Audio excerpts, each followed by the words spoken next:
Okay? That's how Jesus dealt with people.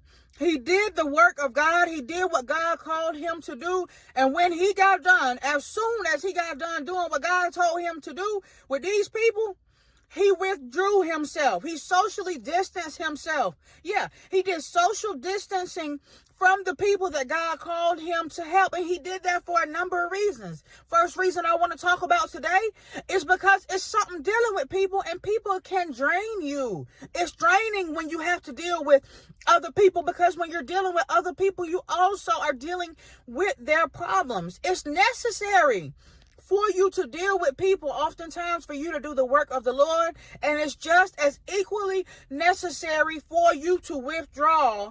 And if they want to call you being a hermit, so be it. You call it being like Jesus. It's necessary for you to isolate yourself from these people. Why? Because if you don't isolate yourself sometime, and if you don't take time for yourself, if you don't steal away and take time alone with God, you're going to take on the problems of the world, and you're going to be so drained that you'll be no good for yourself, for your kids, or for anybody else. Much less be any good to do the work of the Lord, okay? That's my word for today. We're going to stay on this verse. For the next 3 or 4 videos, y'all tune in, because we're going to talk about the difficulties of dealing with people.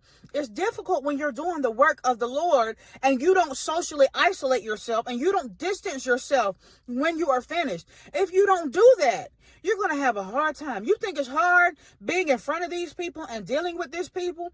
It's going to be 10 times worse when you don't take time to steal away and make time for yourself and God. Make time to sup with the Holy Spirit. Make time to spend time alone with God. It's necessary, and that's going to help you to do the work that he has called you to do. I love you. I am Grace Amber. Come right back on. I'll be right back on real soon. We're going to stay here on John, the 6th chapter, right? And the 14th and the 15th verses. We're going to stay here for a few more days as we study what Jesus did, as we set goals for ourselves to be like Jesus. Let's look at what he did and how he dealt with people, how he dealt with the multitude, and how he was able to continue doing the Lord's work even though he had to deal with people. It's something dealing with people, y'all.